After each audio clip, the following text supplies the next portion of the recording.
c'est vrai que la nouvelle a fait la une des journaux. Elle provoque encore un certain malaise ici en Allemagne. La prière à l'école, c'est quelque chose qui était en effet peu imaginable auparavant, notamment décidé par un tribunal. Mais pour essayer de comprendre, il faut prendre en compte un texte ici qui est capital aux yeux des Allemands. Il s'agit de la loi fondamentale qui instaure la liberté individuelle et donc la liberté religieuse. Alors, tentative d'explication en images sur cette prière à l'école avec ce reportage. Regardez. Son avocat devant et son père à ses côtés. Le jeune Yunus n'a que 16 ans et il veut pouvoir prier à l'école. C'est mon obligation religieuse. Car dans son lycée du nord de Berlin, le jeune musulman avait choisi ce couloir. À genoux, en direction de la Mecque, une prière interdite par le proviseur. Son père a porté plainte. Yunus vient d'obtenir gain de cause devant le tribunal administratif. Le tribunal a déclaré que cette obligation de prier pouvait se pratiquer pendant la pause de 5 minutes.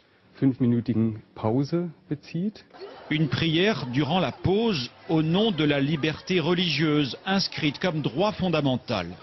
Le lycée devra même fournir un local comme celui-ci. Mais combien seront-ils demain à formuler la même demande? Car dans certaines écoles de Berlin, 90% des élèves sont issus de l'immigration. Que va-t-il se passer si beaucoup d'élèves se mettent à prier?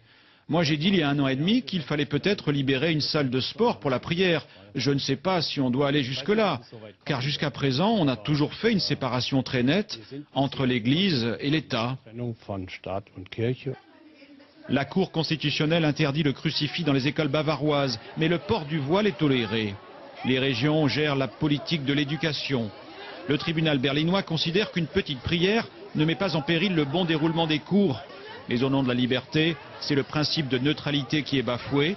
L'école de Yunus a fait appel de la décision du tribunal.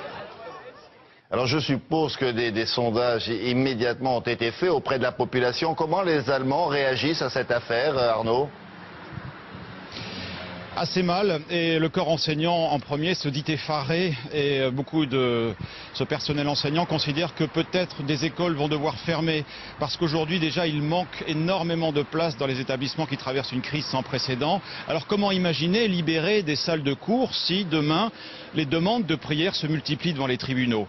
C'est aussi, comme vous l'avez entendu, c'est le modèle laïque qui est menacé, puisque la loi fondamentale, certes, instaure une liberté religieuse, une liberté individuelle avant tout, mais surtout une neutralité de l'État dans ses missions de service public. Alors notre lycée se trouve face à ces deux principes contradictoires et dernièrement, nous avons entendu aussi une personne faire appel à un changement de la loi parce qu'un autre principe était bafoué, c'est celui de l'intégration. Intégration dans la société allemande pour les enfants qui sont issus de l'immigration.